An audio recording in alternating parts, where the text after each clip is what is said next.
சென்னையின் தனித்துவமான அடையாளங்களில் ஒன்றுதான் இந்த கோயம்பேடு காய்கனி மற்றும் மலர் அங்காடி. சென்னை மட்டுமல்ல, அதன் புறநகர் பகுதியைச் சேர்ந்த சிறு குறு வணிகர்களின் வியாபார சந்தையாகவும் இந்த கோயம்பேடு சந்தை விளங்கி வருகிறது. 295 ஏக்கர் பரப்பளவில் பரந்து விரிந்து காணப்படும் இந்த கோயம்பேடு சந்தையில் சுமார் 4000 கடைகள் இயங்கி வரும் நிலையில் நாள் ஒன்றுக்கு சுமார் 35 கோடி ரூபாய் வரை வர்த்தகம் நடைபெறும் ஆசியாவின் மிகப்பெரிய சந்தையாகவும் திகழ்கிறது. நாள்தோறும் லட்சக்கணக்கான பொதுமக்கள் வந்து செல்லும் இந்த சந்தையில் கொட்டப்பட்டிருக்கும் அழுகிய பழங்களும் காய்கறிகளும் சுகாதார சீர்கேட்டிற்கு வழிவகுக்கும் வகையில் அமைந்திருக்கிறது. அதான் இந்த பழங்கள் எல்லாம் ரொம்ப மோசமாக இருக்குது. ரொம்ப பாருங்கள் எப்படி நாஸ்தியாக இருக்குது பாருங்கள். இதனாலே வியாதி வரும் மக்கள் வியாதி வரதுனால அப்புறம் என்ன பண்ணணும், ஹாஸ்பிட்டலில் போயிட்டு இங்கே நம்ம வாங்குற சம்பளமே கம்மியாக இருக்குது. அதை நம்ம ஹாஸ்பிட்டலில் போயிட்டு கொடுத்தா அது எந்த விதத்தெல்லாம் அது சொல்லுங்கள். அதெல்லாம் கொஞ்சம் க்ளீன் பண்ணுறத கவர்மெண்ட்டாக பரிந்துரைக்கும்.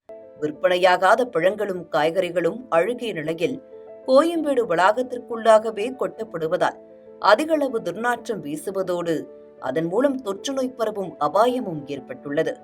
ஆசியாவின் மிகப்பெரிய சந்தையாக கருதப்படும் கோயம்பேடு சந்தையில் நிலவும் இந்த சுகாதார சீர்கேடு அங்கு வரும் பொதுமக்கள் மற்றும் வியாபாரிகளின் சுகாதாரத்தை கேள்விக்குறியாக்கியுள்ளது. கோயம்பேடு மார்க்கெட்டில் பார்த்தீங்கன்னா அங்கங்கே குப்பைங்க கொட்டி வைக்கிறாங்க.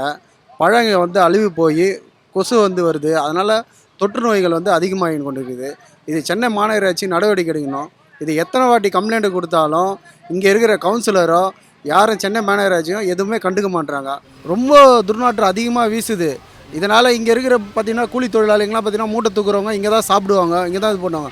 இதனால் நோய் தொற்று அதிகமாக பரவி கொண்டு இருக்குது. இப்போ கொரோனா வேறு அதிகமாக வந்திருக்குது சொல்கிறாங்க. இதேமாரி ஆகினே தான் நோய் தொற்று அதிகமாகும். இதை சீக்கிரமாக க்ளீன் பண்ணால் பொதுமக்களுக்கும் நல்லதாக இருக்கும், இங்கே ஒர்க்கர்ஸுக்கும் நல்லதாக இருக்குங்க. அழுகிய பழங்கள் மற்றும் காய்கறிகளை கொட்டுவதற்கு தனி இடம் ஒதுக்குவதோடு அவ்வாறு கொட்டப்படும் பழங்களையும் காய்கறிகளையும் உடனடியாக அப்புறப்படுத்த வேண்டும் என்ற வியாபாரிகளின் கோரிக்கை நிறைவேற்றப்படாமலேயே இருக்கிறது.